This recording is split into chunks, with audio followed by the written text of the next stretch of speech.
I never knew my grandma. Not really. As kids, life kind of seemed simple. The whole world was at our fingertips, and we focused on what was fun, and we ignored what was sad or didn't make sense. My Nona didn't really make sense. Even though I was very young, I remember how she would scream at my family members for no apparent reason. She would ramble words and half sentences that just didn't sound right, and eventually she couldn't even walk or eat without our help. I ignored it because as kids, we ignore what doesn't make sense. But even then, I noticed something was off. When I was too young to know what it meant, Nona was diagnosed with Alzheimer's disease, or as I'd heard it, Alzheimer's disease. I didn't know what an Alzheimer was, but I knew that it sounded bad. Growing up, I watched my family, especially my dad, my mom, and my grandpa, labor tirelessly to care for her. I watched my aging grandfather bend over backwards to feed her, clothe her, move her daily. And when it became too much, we hired caretakers. And when it became too much for them, we moved my grandma into a nursing home, where my grandfather still visited twice a day, every day for years, to feed her, to sit with her, and to love her. At every step of the way, I saw the pain. I saw the tears. I didn't understand how this love and this burden could coexist at the same time. I just wanted that pain to stop. Essentially, I was born into a family dynamic where I was told to love my Nona, but I didn't have a real relationship with her. I never knew a version of her that wasn't in pain, and ultimately, I was a spectator to the shadow of a life I never really met. In 2020, my grandma passed away at that same nursing home. At last, that weight would be off of our shoulders. At last, we would be happier as a family, right? With something like this, you can't help but wonder how many families are carrying invisible burdens just like this. So let's take a second just to zoom out. In 2020, 15.7% of Argentina's population was over the age of 60. This is about 7.1 million people. That number would rise through 2050 and projected to rise to 34% by 2100, which would be about 20 million individuals. That means that in a few short decades, 1 in every 3 people you meet in Argentina will be 60 or older.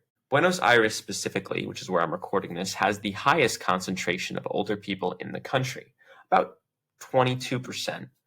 This is roughly the size of Denver, Colorado. Now, that's not just a statistic. That is millions of grandparents and millions of nonas we're talking about. Already in 2012, 23% of Argentinians over 60 required some level of daily activity help, which means that by 2020, nearly 1.6 million people needed care.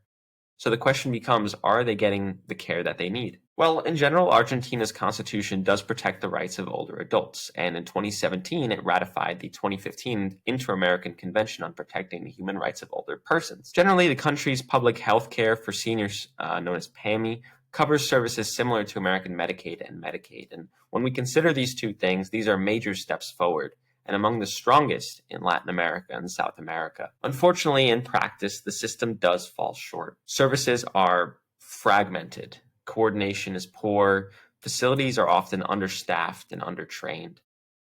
Despite progress, we still have 3 major challenges remaining. 1, to expand the coverage to more older adults and other vulnerable populations that need help.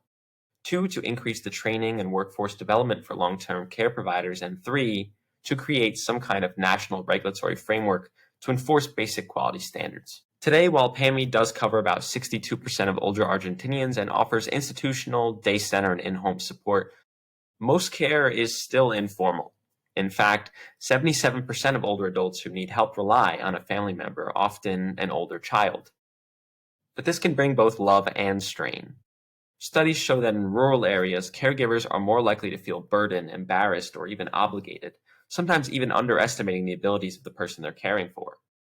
In cities like Buenos Aires, caregivers are more likely to seek help, but no matter where you are, the emotional toll is real. If you've experienced it, you understand it. If not, imagine needing to help your father eat, dress, and move every day, 365 days per year, for over a decade. So where do we go from here? It's tempting to think that we might be better off without these burdens. Does that sound familiar? With time, I've come to view my Nonna differently. No, I've never had a real relationship with her, but what gave Nonna meaning and what gives this entire story meaning is what happened anyway. I did not realize it then, but my grandpa endured a lifetime's worth of pain watching my grandma's condition worsen. Even worse, he had to accept that his one and only true love in this world could no longer love him back. I don't have the words to empathize with that, and I hope I never do. Yet, he loved her anyway. He never gave up. He fed her, protected her, fought for her, well into his 80s. Even when she couldn't recognize him. Even when the doctor said it wouldn't matter. He showed up. Every day. And if she were around today, I have no doubt he'd still be doing it. As would my parents, friends, and so many others who cared. Because that is community. That is love. And that is what kept Nonna human. Not just alive, but real. You ask yourself, why do we care about this statistic or that population in this city? In my opinion, we have to. Because community, family, friends, volunteers, me and you, makes someone real. That love was the only thing that kept Nonna alive, and the last thing that kept her alive. As members of our communities, we are the last breath of life our elders need to keep going each day. This is not the time to turn our back on our elders, but to embrace them. It's easy to think that this story belongs to someone else, to someone older, to someone far away, but one day that will be you.